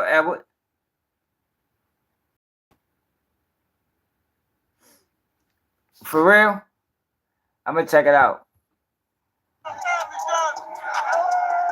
However, the good news is that Justin's grown up now and he finally sees What you talking all about? the issues What for what they video? are. He's been working on his mental health and he's even sober. More importantly, he feels strongly about protecting other young artists in the industry so they don't have to go through what You love learning, but we just couldn't seem to find the right fit. When it came to school, there were so many Gossip. factors to I'm gonna go consider. to it next after we finish looking at this. Back in 2020, Justin got emotional during his interview with radio DJ Zane Lowe while talking about how he wanted to protect Billie Eilish. And a lot of folks watching the clip felt like he was being real. It wasn't a show for the cameras, but Justin reliving his trauma and breaking down in front of everyone. It was hard for me. What I tell you, being folks. young and being in the industry and not knowing where to turn, and everyone, telling me they love me, and Trey Songz recorded just it. turn their back on you in a second. So if she ever needs me, I'm gonna be here for her. But yeah, just protecting those moments because people take for granted encounters, and I just want to protect her. I don't want her to go through anything I went through. I don't wish that upon anybody. Yeah, if she ever needs me, And it seems like Justin's been having a lot of these moments. More recently, the singer sparked concern when he uploaded a few pictures of himself crying on his Instagram. See, but this is the thing though, y'all. There might be something going on at home. This the thing, y'all. All jokes aside. Yo, why are parents giving their kids away to this industry? And you know the industry preys on the weak, it preys on women, it preys on the ignorant. Like, this is the industry, yo. So Justin Bieber probably did go through some harsh things, he probably did. I'm sure he did. You could tell by most kids in Hollywood. Look at the shit that was going on at Nickelodeon. So as a parent, you know this the type of shit going on. Yo, your job as a parent is to protect your fucking children. It's to protect your children. Because this is a well-oiled machine, however it runs. Diddy is not the only one moving like this. We done seen this time and time again. So regardless of what happened with Diddy, if he did anything, it's not stopping the machine. But you still gonna have these parents that's willing to sacrifice their children well-being, their children emotions, their children, you still gonna have parents willing to do that for better lives for themselves and their kids. So when are we gonna see some parents get charged? You said Bieber and Odell Beckham in the crib. Trey Songz recorded it. Where that's at? Yeah, but when are we gonna see some of these parents getting charged? So me, like, say my child knew how to sing. One of my kids knew how to sing or rap or something like that. And one of these record labels reached out to him or reached out to me about my child. Me going in this knowing, or not even knowing, but having an idea of how they treat children and the things that children go through in this industry. Just think about all the kids that we watched, the Olsen twins, Justin Bieber, Selena Gomez. Like, yo, once they get older, yo, they be fucked up. So if I'm going, if these people reach out to me in reference to one of my kids, I'm going into this situation knowing that, yo, I'm protecting my kids at all costs. You understand? You ain't gonna get this one. Like, it ain't gonna be no, we going on a tour. Well, I'm going to. I gotta go. This shit gotta be written in the contract, because I'm not gonna allow, because that's my job as a parent. But what happens is these parents be signing it. Like, why the fuck did they sign their child over and have Usher as the fucking guardian? You understand what I'm saying? Who in their right mind? Usher was a kid his goddamn self. Who in their right mind is going to sign their child over to Usher to be their guardian? Like, yo, this shit don't make no sense. You say with malice intent. Exactly, Danny. You understand what I'm saying? But where are their charges? Where are their investigations? Like, yo, you can't, like, you can't do that, yo. You know, because at some point, like the R. Kelly situation, R. Kelly been known, or at least suspected, of being a predator for how many years? How many years? When was the trial? Wasn't that shit like in the 90s? So why in 2020 something it was still parents willing to give their young girl children to him? Yeah, right. For decades. But you still got these parents that want success because they couldn't achieve it. So their child got a gift, whatever the gift is. They want success. They want the money. They want everything that come along with it. But they know what come along. They should know what else come along with this. Some of this, some of that. Fucked up as it may be, that's how this thing run. At least that's what we think. So how do you allow that to happen if you don't want it to happen? And if you want it to happen, you can't then turn around and play victim. Not excusing their behavior, because that's some wild shit, but that's how this industry runs. It's like if you take a job, right? And part of the job is you gotta work weekends. You gotta work weekends. They tell you this coming into the door. You gotta work weekends. All weekends. No day. You don't get no weekends off a month. So you work the whole week, or however many days you work during the week, and then the weekends come, you calling out. You don't want to work. It's like, yo, what the fuck? You knew this was a requirement of the job. You have to work weekends. Now every weekend you calling out. Like, yo, whose fault is that? It ain't their fault. You knew what the job required. You knew what the job entailed. So when they fire you, it's not, damn, they was mistreating me. No. You filled out for this application. You knew what it came with. And you was a willing participant. Until the weekends came, now you want to call out. No, that's not how that shit worked. Because I told you the requirements when you came in this door.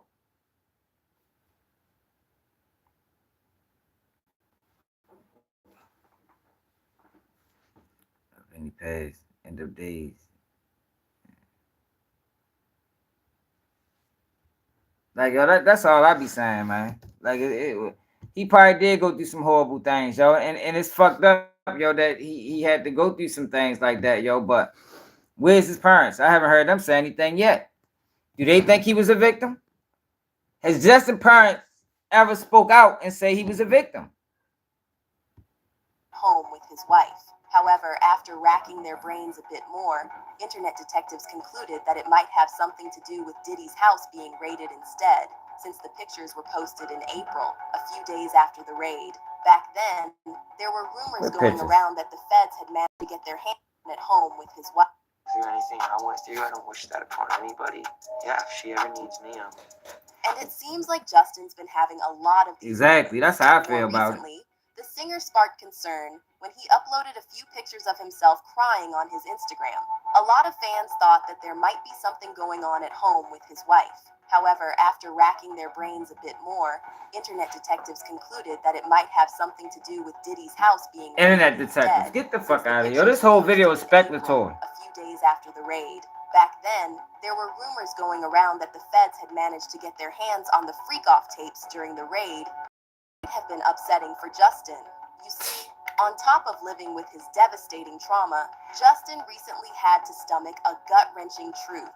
Apparently, Diddy made millions from his freak-off tapes. According to a recent report from News Nation, the former music mogul was in the business of recording and selling these tapes, and he did it to everyone. Yo, the people is As per the really report, using Jaguar a Wright as a huge credible female source. artist was also involved in his explicit acts that were recorded at his Atlanta home. Attorney Ariel Mitchell Kidd, who is currently representing the anonymous star, said there already have been tapes leaking around Hollywood being shopped around. Speaking about the tape featuring her client in particular, she said this was in his Atlanta home, and it does seem like the person isn't looking into the video. I can tell the video was blank. She also said that her client was violated by the music mogul back in 2018 after he mixed something in her drink. And once she was rendered incapable, he asked another male to join in while he watched. Though the identity of the female star remains unknown, her lawyer did say that she's more high profile than Sean Diddy Combs himself. And if it happened to someone like her, there's a high chance that Justin's tapes were leaked as well. What's interesting is that Justin might have tried to tell us about his trauma. With the Diddy situation coming to light, a lot of folks have been analyzing the pop singer's behavior over the years, and most fans think Dave McCormick This said whole video is overturning Roe v. speculatory, Wade yo. was a huge victory. 99,000 people McCormick watch said this abortion shit. should be banned with That's why people come over here to our page, yo, and they be talking how they be talking, yo, because you got people putting out these type of videos with no proof, just all allegations. Clues. The 2020 music video for Yummy in particular has drawn significant attention. One TikToker took on the job of analyzing the music video, and she raised some interesting points. The video starts with Justin joining a group of Hollywood elite at the table with a bunch of kids playing instruments in the background. There's a sandwich in front of the singer that resembles a fort with a huge red cherry behind it. According to TikToker, the sandwich symbolizes Justin losing his innocence. One Hey, thing I yo. want you to notice, though, is this. Look at this sandwich. Just look at the placement of the bread. So this is a better picture of the bread. Why would his sandwich be placed like that? The bread is set up like a shield almost. If you take a closer look Yo, at this the is sandwich, insane, there's yo. actually a cherry there. So the bread is set up to protect the cherry. Others think that Justin was trying to hint at Diddy's infamous white parties, where guests were served fruits. Sometime later in the video, the sandwich is turned around and almost looks like a face, hinting that Justin has been corrupted by those sitting around him. Here's a better look of that sandwich. It looks like a face with a tongue sticking out, like a pickle, and also olives on the sandwich, and the cherry is black, which may indicate that it's rotten. A few scenes later, the lights go out, and a bunch of women jump out and dance to the music. It's obvious what Justin is trying to imply here. However, the most concerning part came up towards the end of the video, when fans noticed that one of the kid dancers from before had thrown their dress on the floor. So this red outfit is the same outfit that the young girl playing instrument in the beginning was wearing, insinuating that she's Yo, people got way too much time on it. not around right now.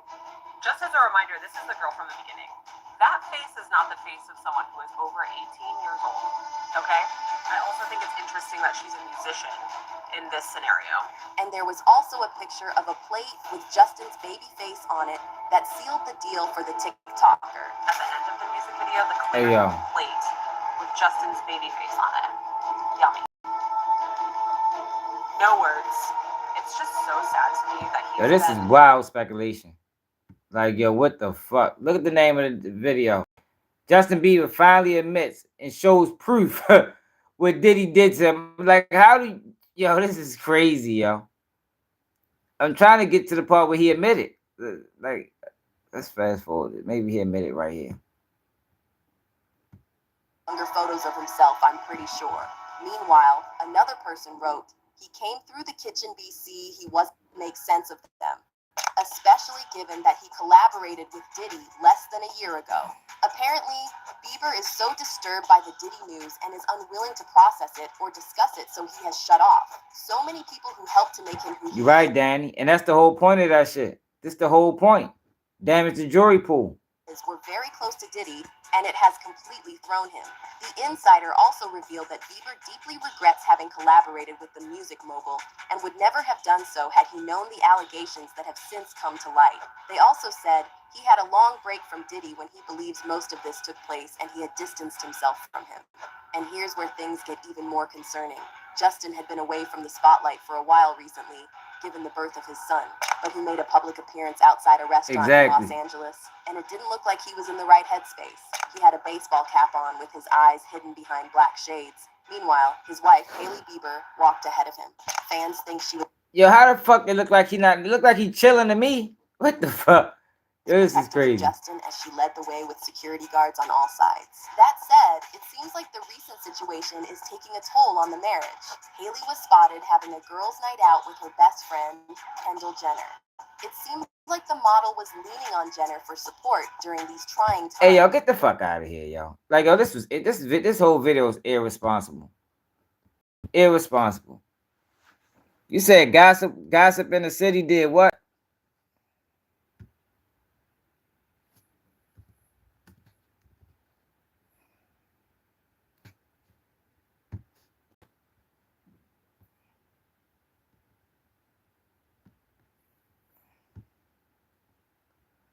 Alpha David.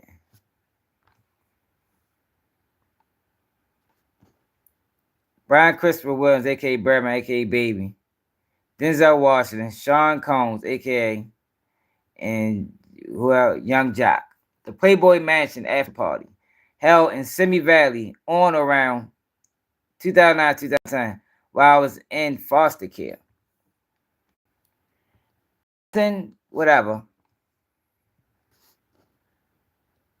Carter, previously known as Blank, outlaw attests under oath the following account of my and all my parts. Personal experience to be true and accurate to the best of knowledge regarding the Playboy Mansion after party attended by Birdman. Hey, yo, but this is what I said they was going to do, though, y'all. Remember that? I said if you hear any names, it's going to be names like this. Oh, this person was at the party, just to put more juice on it. But this is, it don't be nothing. It just was party where stars was at. Like, it's not going to be no groundbreaking news. My birthday is 1994, and this party was on or around. Fuck, she ain't put the whole fucking paperwork up. The fuck is this?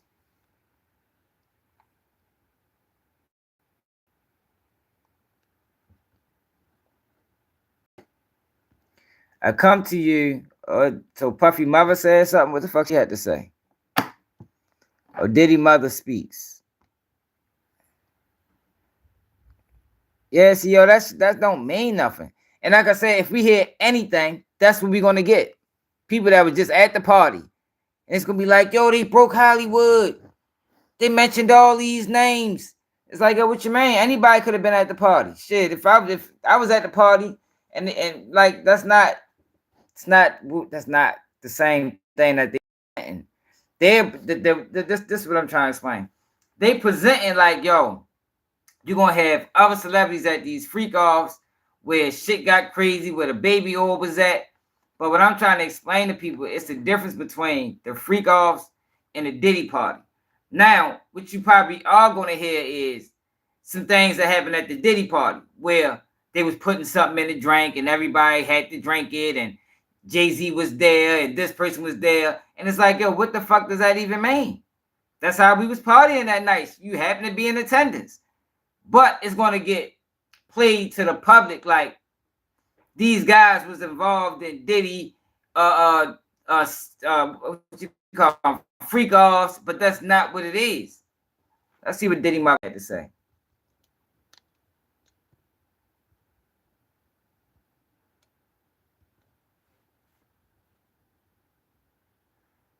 Where is that at though, Danny? That's not on here.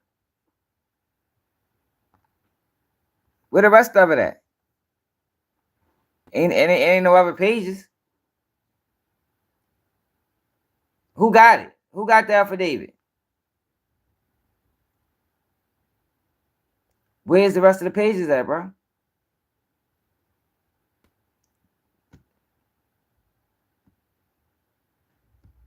Where's the rest of the pages? Ain't on this page. What's this? Donald Trump.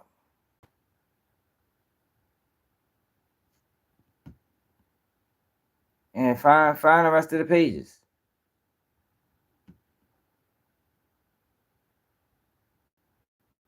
Drizzy Moose, what it is.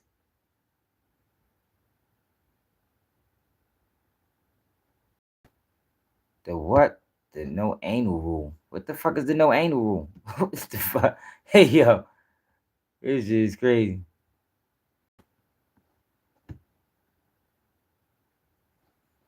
Alright, so let me see.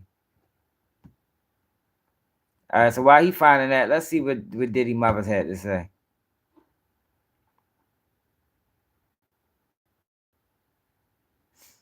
Man, we just, chit chat. This Diddy Mother wrote a letter, I guess. I'm ready to read this.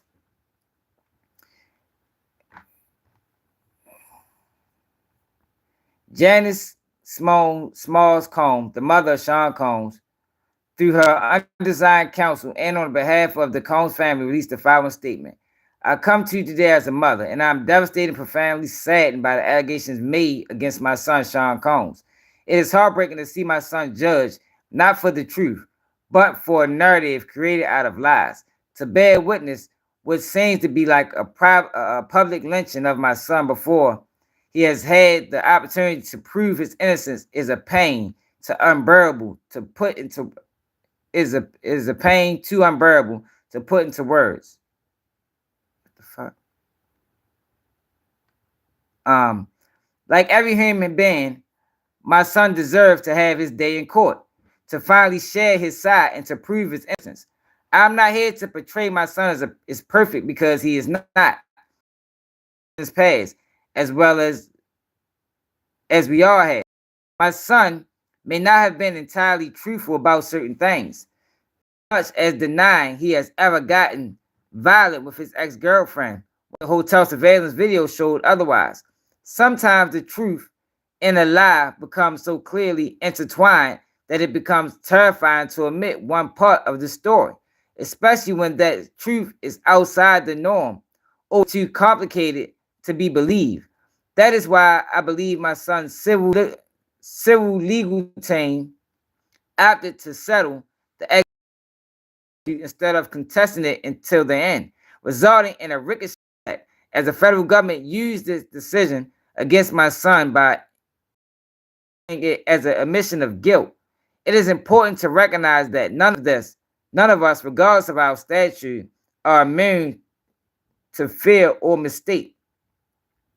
Not being entirely straightforward about one issue did not mean my son is guilty of the repulsive allegations and the grave charges leveled against him. Many individuals who were wrongfully convicted and later exonerated had their freedom taken from them, not because they were guilty of crimes that they were accused of, but because they didn't fit the image of what this society considers to be a good person. History has showed us how individuals can be wrongfully convicted due to their past actions or mistakes. All right, what else she say? Watching the world make jokes and laugh at my son's life crumbling before our eyes is something I can never forget. It is truly antagonizing to watch the world turn against my son so quickly and easily over lies and misconceptions. without ever hearing his side or affording him the opportunity to present his side. These lies thrown at him are motivated by those seeking a financial gain and not justice. These individuals saw how quickly my son's civil legal team settled his ex-girlfriend's lawsuit, so they believe they can receive a quick payday by falsely accusing my son. False allegations saw have brought true victims of sexual violence from getting their justice they deserve. To make matters worse, the federal government is now using these lies to prosecute my son. This injustice has been unbearable for our family. The worst part of this ordeal is watching my beloved son be stripped of his dignity, not for what he did, but for what people choose to believe about him. I ask his supporters, fans, colleagues, friends, and the public not to judge him before you've had the chance to hear his side. I beg you to think about those who have been wrongfully prosecuted, to remember that not everyone who has made mistakes in their life deserves to have their entire existence judged by a single action or a few mistakes. My son is not the monster they have painted him out to be, and he deserved the chance to tell his side. I can only pray that I'm alive to see him speak his truth and be vindicated. Respectfully submitted on behalf of Janice Smalls Combs and the Combs family. Where is that? Is that on YouTube? Or is that on Instagram?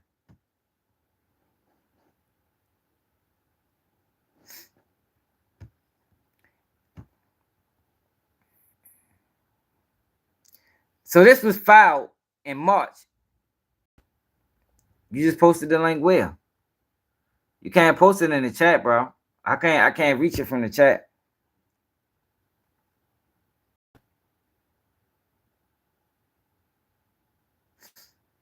Yo, but look when this was posted. This is supposed to be an affidavit from March 27, 2024.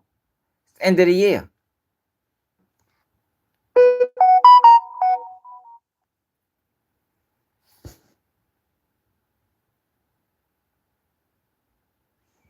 Yo, is that on Instagram or YouTube?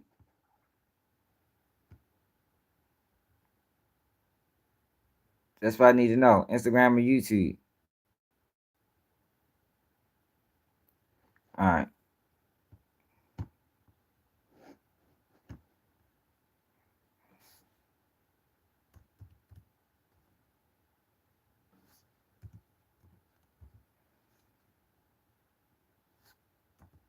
It's all one word?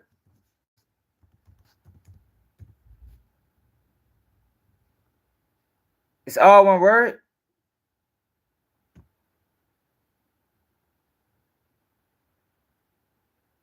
This guy right here?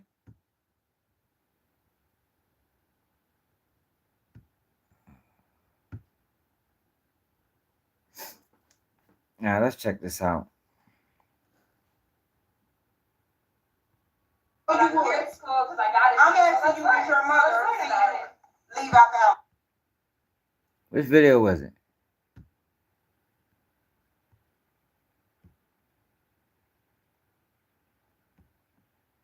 Which one is it? Let's visit all 5 days ago. Okay, right here.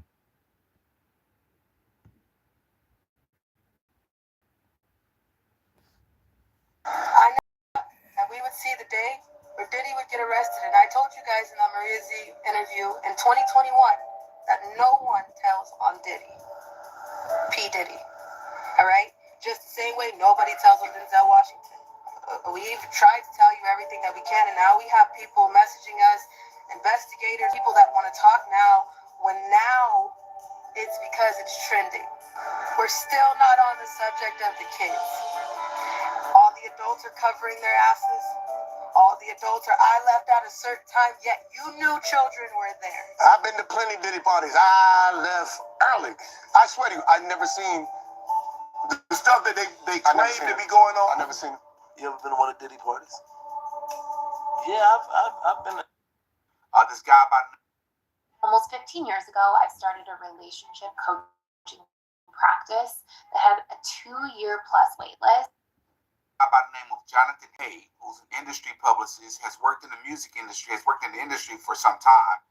I think he took it a step further, talking about a lot of things that these celebrities do behind the scenes. Well, that's until I interviewed him like 3 or 4 days later, and that interview went viral, right? The interview is sitting at almost 700,000 views in just a week. Well, that's until today. I came across this video of a woman by the name of Allison Lelaney Carter, who has said a lot of crazy things. Like, a lot is happening here in the year of 2024, bro. Like this is a lot. But this interview right here, well, not this interview, this video right here that I'm about to show you is absolutely groundbreaking.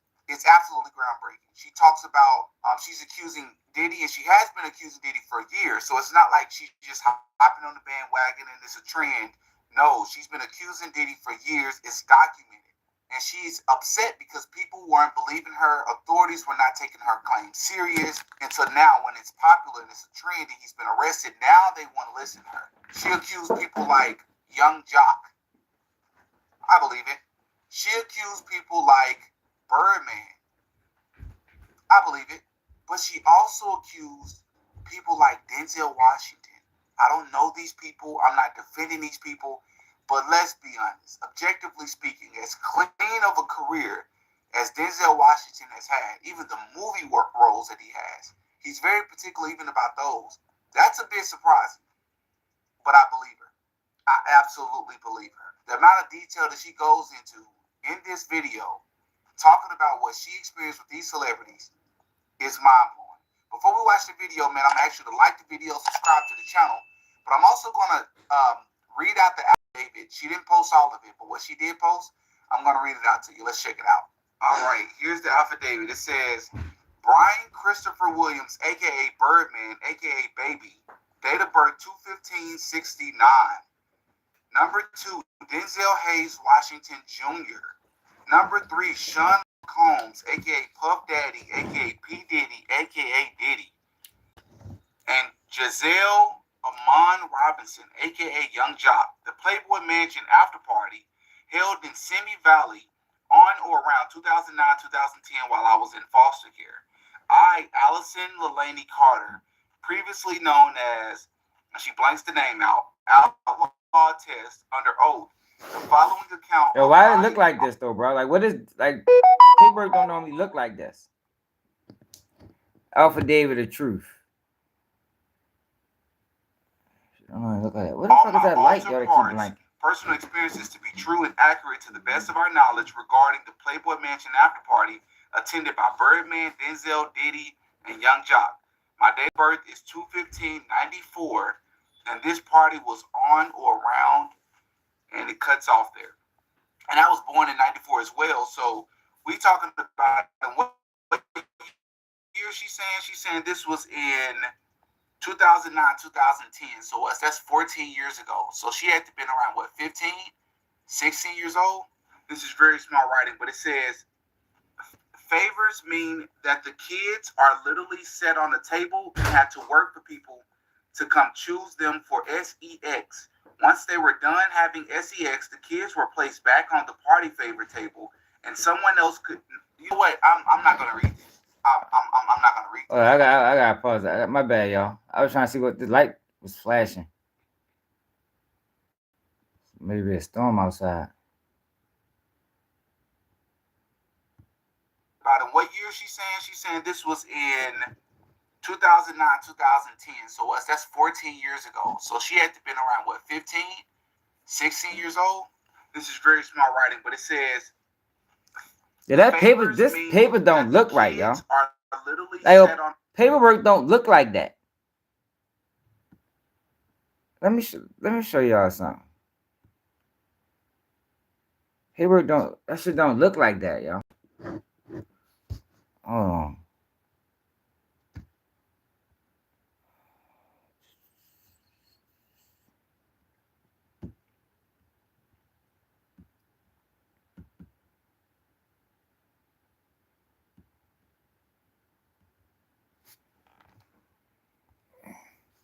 You see what I'm saying?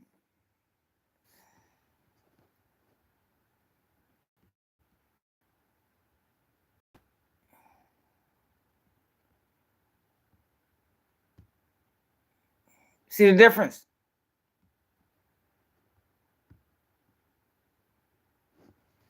You see how it's dark? It's dark ink right here.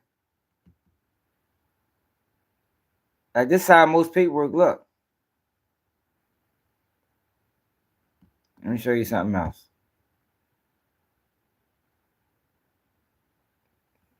Let me show you something else. Hold on.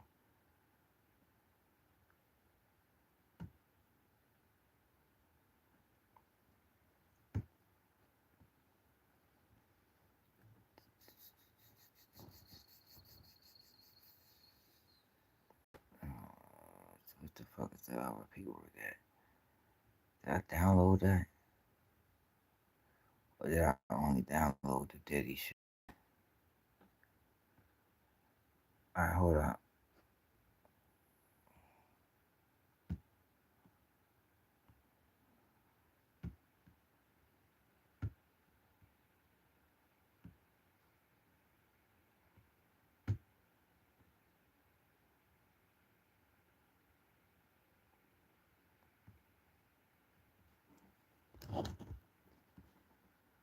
Look.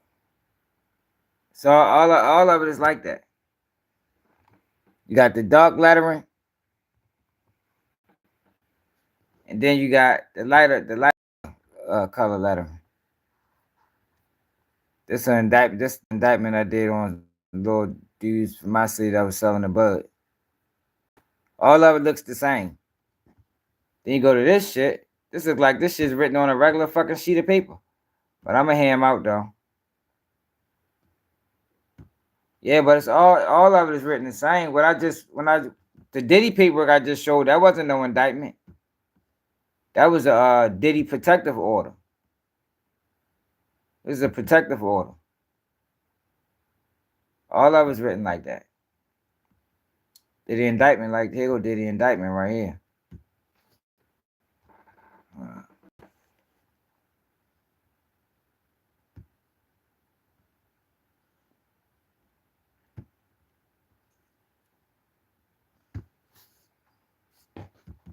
All right, look, this is the Diddy indictment. It's all of it looks the same. All of it looks the same.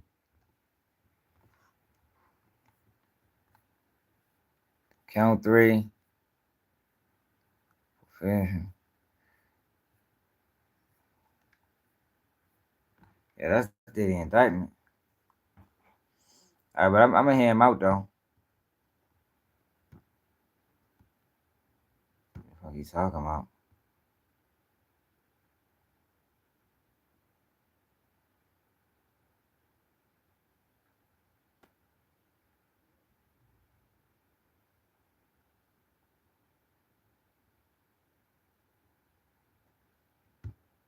On the table and had to work for people to come choose them for SEX. Once they were done having SEX, the kids were placed back on the party favor table, and someone else could. You know what? I'm not. That shit not real, bro. The fuck is that? Favors. Hold on. Shit like it's written on a regular piece of paper.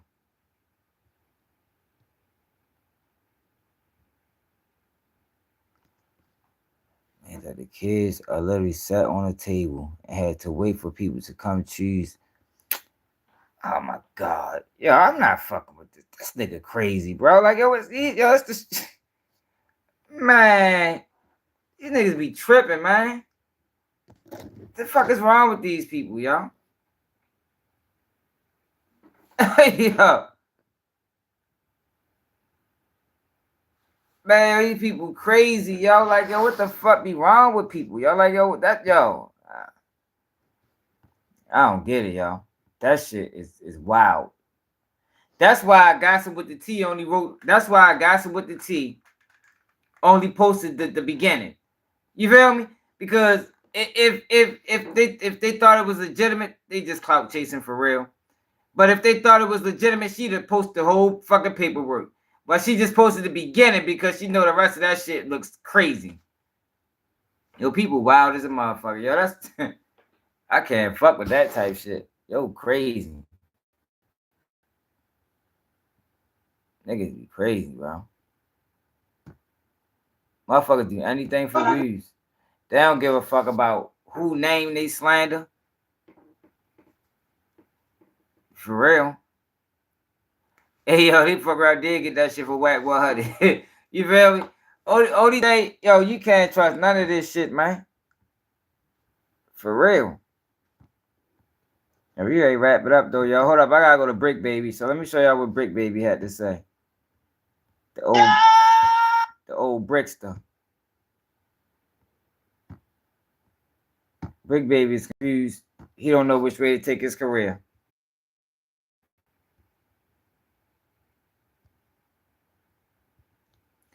So Bricc Baby says, I got a question for fans and homies.